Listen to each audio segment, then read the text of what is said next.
hemû raya giştîre. Îro pêvajayekî ku bi hemû şêweyî dagirkerî dijminê faşîst me dixwaze tune bike de me kongreya xwe ya ciwanên mexmûr li dar xist. Li hemberî hemû êrîşan îro me biryara bi hemû şêwê berxwedanî tekoşîn meşandinê da.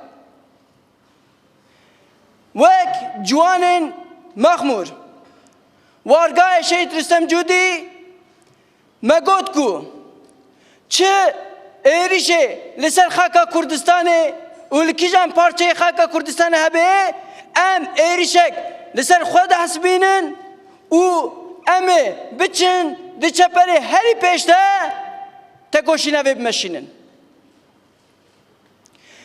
Îro li Rojava jî dijmin dixwaze şexsê gelê Kurd ê azad da ê xwe di îrade de hemû gelê Kurdistanê bitefsîne, hemû gelê azadî xwaz bitefsîne û tune bike. Dagirkeriya xwe li wir ava bike. Lê di 10 roja berxwedaniyê 10 roja da me dît ku dagirkerî tu carî ser nakeve.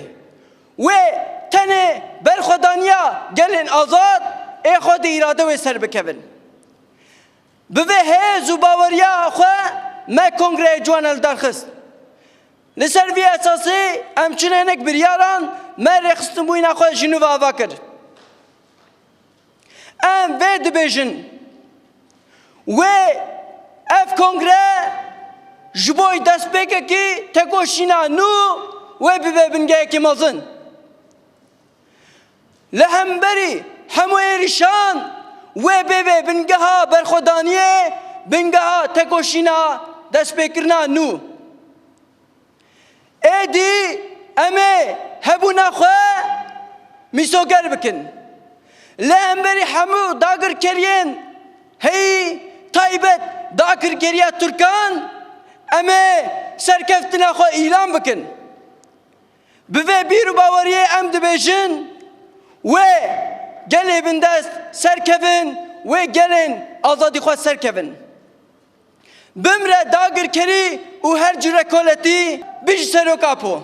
Bijî